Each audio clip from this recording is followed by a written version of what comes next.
কি অবস্থা সবার, কেমন আছেন? আশা করি অনেক ভালো আছেন। গত 3 দিন আগে আমি একটি তেলে ভাজা বানের রেসিপি বানিয়েছিলাম বাসায়। এটা খেতে অসম্ভব মজা হয়েছিল। আমার বাচ্চারা তো খালি খালি খেয়ে ফেলেছে, আর আমি খেয়েছিলাম গরম গরম ধোয়া ওঠা দুধ চা দিয়ে। যা দারুণ ছিল খেতে, তাই ভাবলাম আপনাদের সাথে রেসিপিটি শেয়ার করে ফেলি। তো চলুন কথা না বাড়িয়ে রেসিপিটি শুরু করা যাক। এখানে সর্বপ্রথম আমি একটি বাটিতে একটি ডিম দিয়ে দিলাম। ডিমটাকে একটু ফেটিয়ে নিতে হবে।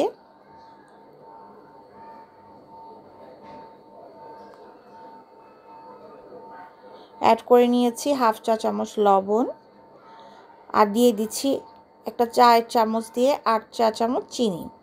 আমি এখানে 2 কাপ ময়দা ব্যবহার করব। 2 কাপ ময়দার জন্য 8 চা চামচ চিনি দিয়ে দিলাম, কারণ তেলে ভাজা বানটা যেহেতু খালি খাবো, তাই একটু মিষ্টিটা বেশি দিয়েছিলাম, আর মিষ্টিটা একটু বেশি হলে খেতে ভালো লাগে।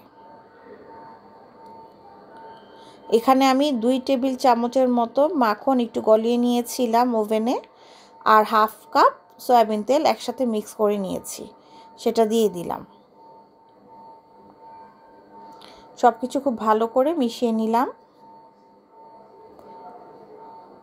এখন ময়দা অ্যাড করে নিব। এখানে আমি 2 কাপ ময়দা অ্যাড করে নিচ্ছি।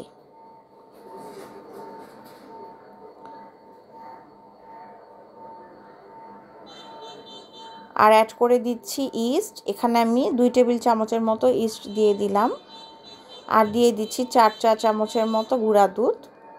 গুঁড়া দুধটা দিলে বানটা খেতে বেশি মজা হয়। সবগুলো শুকনো উপকরণ খুব ভালো করে হাত দিয়ে মিশিয়ে নিচ্ছি।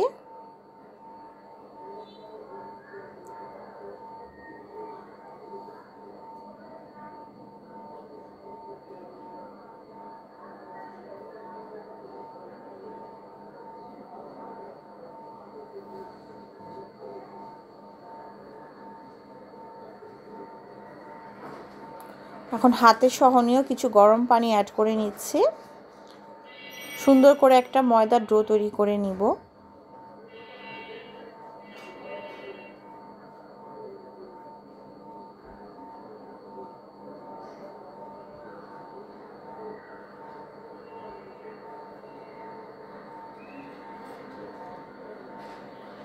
একটু সময় নিয়ে মাখাতে হবে, তাহলে ডোটা বেশ সফট হবে।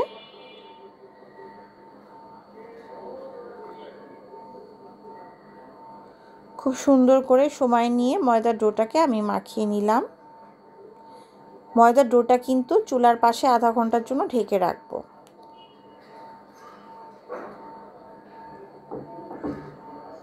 ফিরে আসলাম আধা ঘন্টা পর। মোটামুটি ফুলেছে, খুব বেশি ফুলেনি, তবে মোটামুটি ফুলেছে। রুটি বানানোর পর যখন তেলে দিয়েছি তখন এগুলা বেশ ফুলেছিল, আর খেতেও খুব ভালো হয়েছিল। এখন ময়দার ডোটাকে খুব ভালো করে হাত দিয়ে আরেকটু মিশিয়ে নিচ্ছি। আমি রুটির মতো করে আরেকটু মথে নিচ্ছি ডোটাকে। এখানে 2 কাপ ময়দা দিয়ে আমি 6টা তেলে ভাজা বান তৈরি করে নিব। বানগুলো বানিয়ে নিব একটা একটা করে, রুটির মতো একটু বেলে গোল করে। এরপরে বানটাকে আমি হাত দিয়ে শেপ করে নিব।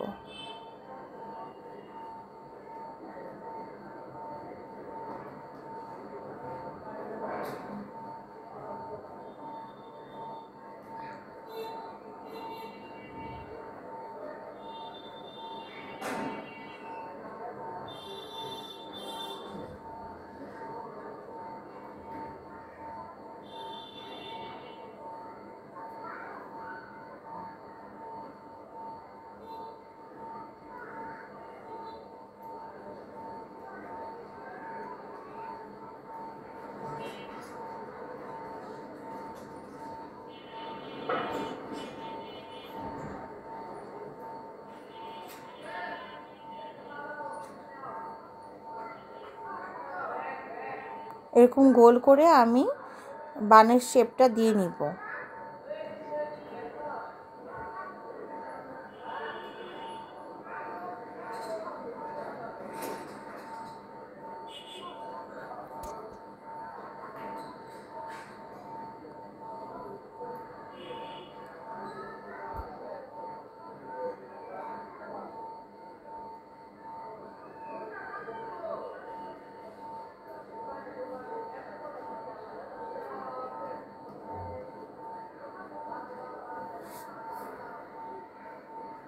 একইভাবে এখানে সবগুলো বান আমি তৈরি করে নিচ্ছি।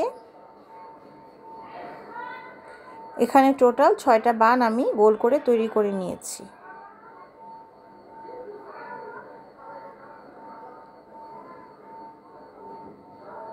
বানগুলোকে কিন্তু অবশ্যই ডুবো তেলে ভাজতে হবে। একটি কড়াইতে আগে থেকে আমি তেলটা গরম করে নিয়েছিলাম। তেলের মধ্যে বানগুলো দিয়ে দিচ্ছি।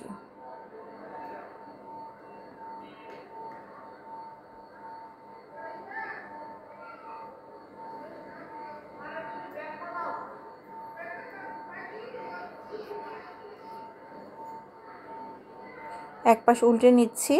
চুলার ফ্লেমটা একদম কমিয়ে রেখে একটু সময় নিয়ে ভাজতে হবে, না হয় কিন্তু ভিতরে কাঁচা রয়ে যাবে। দেখতে পাচ্ছেন বেশ ফুলে উঠেছে, আলহামদুলিল্লাহ। এটা কিন্তু খেতে খুবই মজা হয়। এরকম গরম গরম বানিয়ে কিন্তু চা দিয়ে খেতে পারেন, বেশ ভালো লাগে খেতে।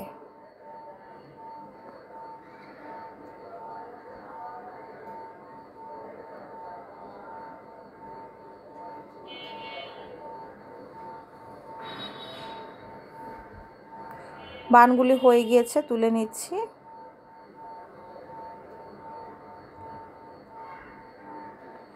একইভাবে বাকি দুইটা বানও আমি ভেজে নিচ্ছি।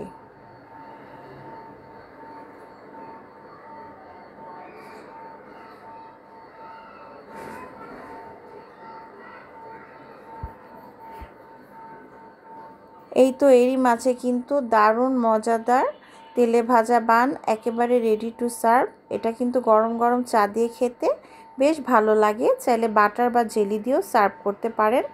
আশা করি আমার রেসিপি দেখে বানালে আপনারা নিরাশ হবেন না। আপনাদের রেসিপিও আমার রেসিপির মতো পারফেক্ট আর মজার হবে। তো আজ এই পর্যন্তই। সবাই অনেক বেশি ভালো থাকবেন। Thanks for watching. আল্লাহ হাফেজ।